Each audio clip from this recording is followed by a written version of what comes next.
오늘 말씀은 사사기 3장 12절로 29절까지 말씀입니다. 사사기 3장 12절에서 29절까지 말씀 제가 낭독하겠습니다. 이스라엘 자손이 또 여호와의 목전에 악을 행하니라. 이스라엘 자손이 여호와의 목전에 악을 행함으로 여호와께서 모압 왕 에글론을 강성하게 하사 그들을 대적하게 하시매 에글론이 암몬과 아말렉 자손들을 모아 가지고 와서 이스라엘을 쳐서 종려나무 성읍을 점령한지라. 이에 이스라엘 자손이 모압 왕 에글론을 18해 동안 섬기니라. 이스라엘 자손이 여호와께서 부르짖음에 여호와께서 그들을 위하여 한 구원자를 세우셨으니 그는 곧 베냐민 사람 게라의 아들 왼손잡이 에웃이라. 이스라엘 자손이 그를 통하여 모압 왕 에글론에게 공물을 바칠 때에 에웃이 길이가 한 규빗 되는 좌우에 날선 칼을 만들어 그의 오른쪽 허벅지 옷 속에 차고 공물을 모압 왕 에글론에게 바쳤는데 에글론은 매우 비둔한 자였더라. 에웃이 공물 바치기를 마친 후에 공물을 메고 온 자들을 보내고 자기는 길갈 근처 돌 뜨는 곳에서부터 돌아와서 이르되 왕이여 내가 은밀한 일을 왕에게 아뢰려 하나이다 하니 왕이 명령하여 조용히 하라 하매 모셔선 자들이 다 물러간지라. 에웃이 그에게로 들어가니 왕은 서늘한 다락방에 홀로 앉아있는 중이라.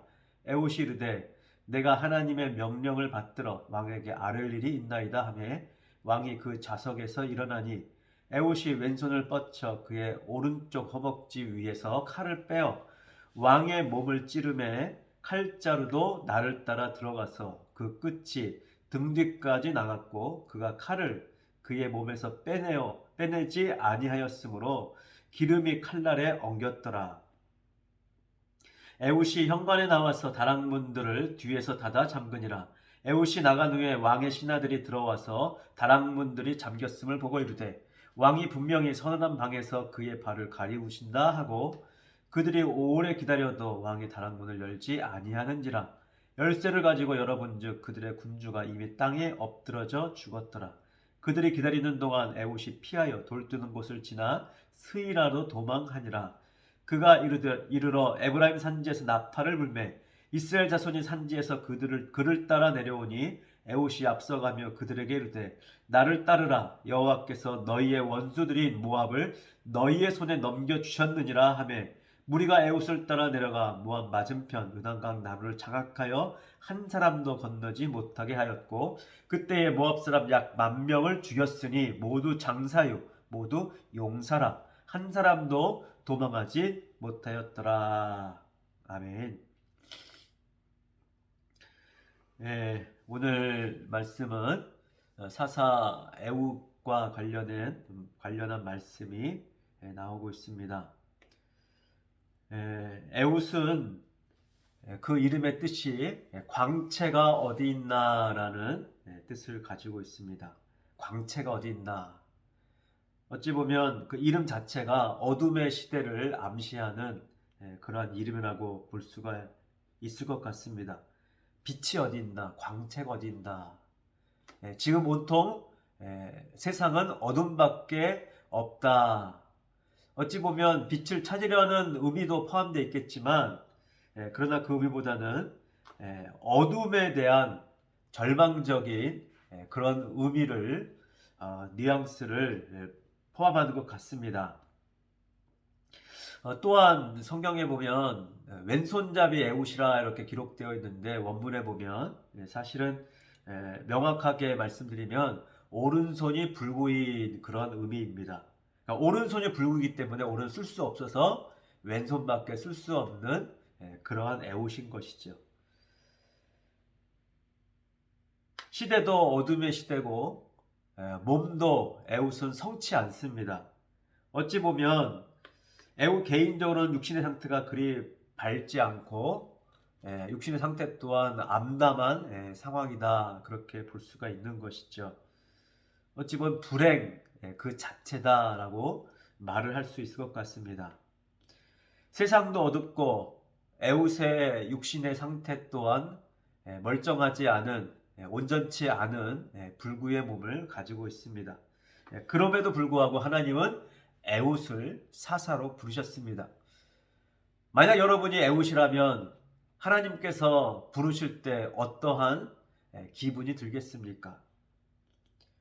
모세도 하나님의 부름을 받고 나는 어린아이 같다. 나는 말이 어눌하다. 그래서 다른 사람을 하나님 사용하라. 그렇게 하나님의 부름을 처음에는 거절한 적이 있었습니다.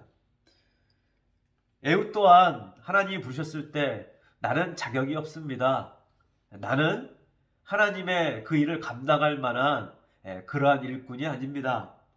라고 거절했을 수도 있을 것입니다. 아마 저 같으면 거절했을 것 같습니다. 그러나 본문에는 에웃이 거절했다는 기록은 나와 있지 않습니다. 어찌 보면 에웃의 믿음이 참 대단한 것 같습니다. 자신의 시대는 어둡고 그리고 자신의 불구인 상황에서 하나님께서 사사로 그것도 그냥이 아니라 지도자로 부르셨을 때 에웃은 하나님의 부르심에 응답하여 나갑니다. 하나님의 부르심의 이 놀라운 일들, 우리가 하나님이 부르실 때 나는 부족하고 나는 불구이고 나는 연약하고 나는 가진 것도 없고 나는 능력도 없고 그래서 하나님을 할 수 없다. 그렇게 우리는 핑계댈 때가 참으로 많이 있습니다. 하지만 하나님은 나의 한계에 묶여있는 분이 아니십니다. 하나님은 나의 한계를 뛰어넘는 그러한 분이십니다. 내가 하나님을 의지하고 그 하나님의 부름에 순종할 때 나의 한계를 뛰어넘게 하시는 분인 줄 믿으시기를 주의 이름으로 축원드립니다. 하나님의 부르심에 응답할 때 하나님의 소명, 나를 부르신 그 하나님의 뜻에 내 삶을 드리고 내 삶을 걸 때 하나님이 함께해 주십니다. 이제 에웃은 모압 왕 에글론에게 공납을 바치러 갑니다. 많은 일행들이 함께 나갔겠죠. 많은 선물할 물건들을 가지고 그리고 공물을 바치러 모압 왕 에글론에게 갑니다. 아마 에웃이 그 일행의 리더로 참여한 것 같습니다. 그리고 에웃은 오른손이 불구였기 때문에 이제 그 모압의 많은 사람들이 에웃 때문에 걱정하거나 그런 일은 하지 않았던 것 같습니다. 불구가 뭘 하겠어? 오히려 안심하게 되었던 것이죠. 어찌 보면 하나님은 이러한 모든 것을 다 사용하시고 우리의 약점까지도 하나님께서 함께 이용하시는 것을 볼 수가 있습니다. 그러므로 우리가 한계가 있다고, 내게 약점이 있다고 하나님까지 그 약점에 묶여 있으시지는 않습니다. 하나님은 한계가 없으십니다. 우리의 한계 때문에 하나님의 역사를 우리가 제한해서는 결코 안 될 것입니다.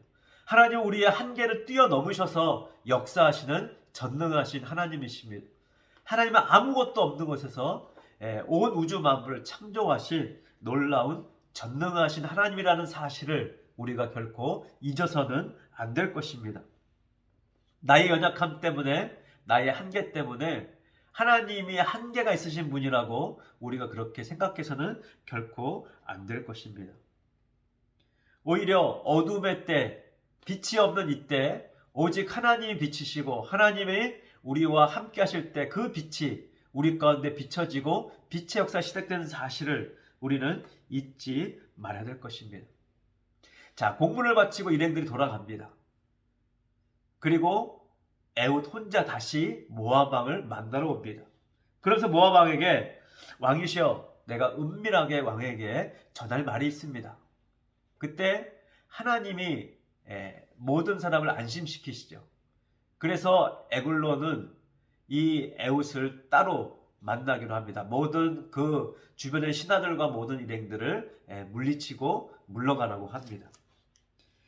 이제 에웃과 에글론이 단 둘이 남았을 때 에웃은 허벅지 안에 숨겨놓았던 칼을 빼어서 이 칼이 한 규비 정도 된다고 합니다. 한 규비면 보통 이제 손끝에서 팔꿈치 정도의 길이니까 한 50cm 정도 되는 칼입니다. 양날이 선 검이라고 표현하고 있는데 검인 것이죠. 양쪽에 날이 다 있는. 하지만 그렇게 길지 않은 칼임에도 불구하고 이 에글론 왕을 찌를 때 하나님의 권능과 하나님의 능력이 함께했던 것 같습니다. 다윗이 조약돌로 골리앗을 물리칠 때 하나님의 파워가 하나님의 능력이 그 다윗의 정교함과 더불어서 그 용기와 믿음에 함께 연합해서 골리앗을 쓰러뜨렸던 것처럼 이 왼손으로 오른손을 쓸 수 없어도 왼손으로 찔러야만 했던 이 에웃의 왼팔에 하나님의 권능과 능력이 함께 했습니다. 에글론을 찌를 때 손잡이까지 그 배를 뚫고 들어갔다고 성경은 기록하고 있습니다. 여러분, 이 손잡이가 어떻게 들어가겠습니까? 손잡이가 막혀 있을 텐데 배까지 뚫고 이 칼이 등을 뚫고 나올 정도로 어마어마한 힘이 그에게 함께했던 것을 볼 수가 있죠. 이것은 바로 하나님께서 함께 하셨다는 증거라고 볼 수가 있을 것입니다.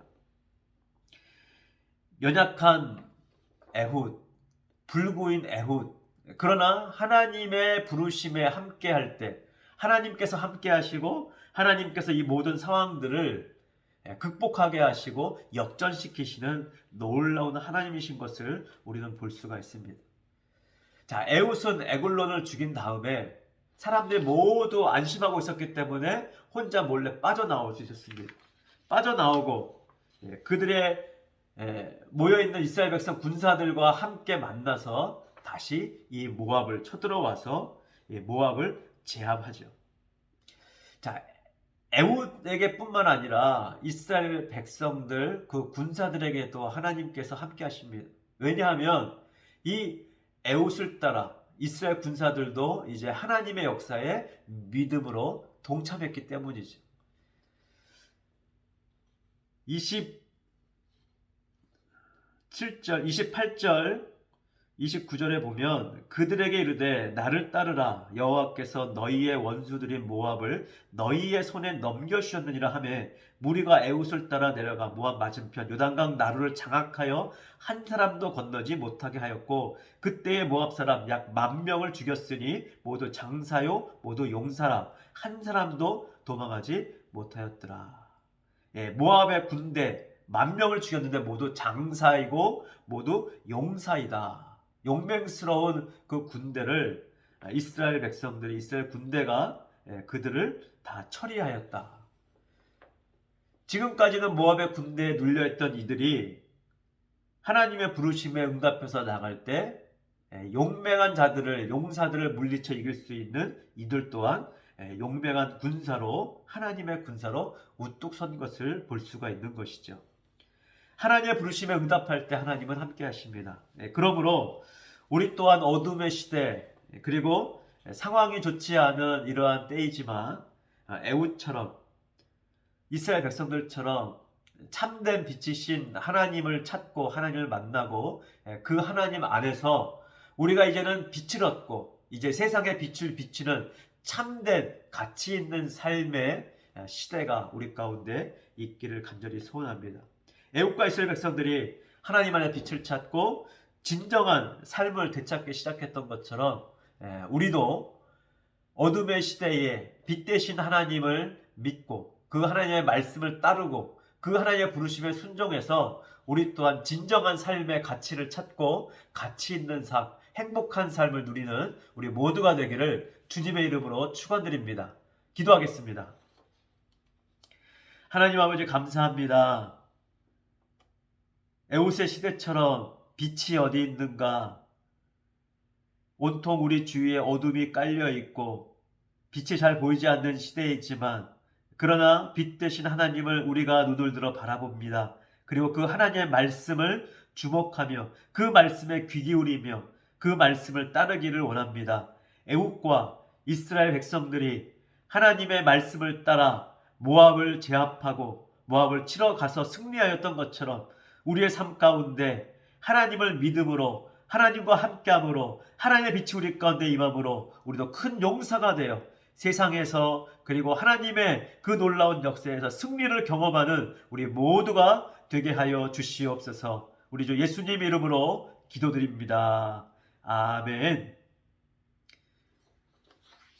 지금 힘든 상황이지만 우리가 함께 지혜를 모으고 또 더욱 하나님을 의지하고 그래서 우리가 함께 이 어려운 상황들을 함께 헤쳐나갔으면 좋겠습니다. 아무쪼록 다시 만날 때까지 여러분 건강하시고요. 다음에 볼 때까지 건강하게 지내시길 바랍니다. 안녕.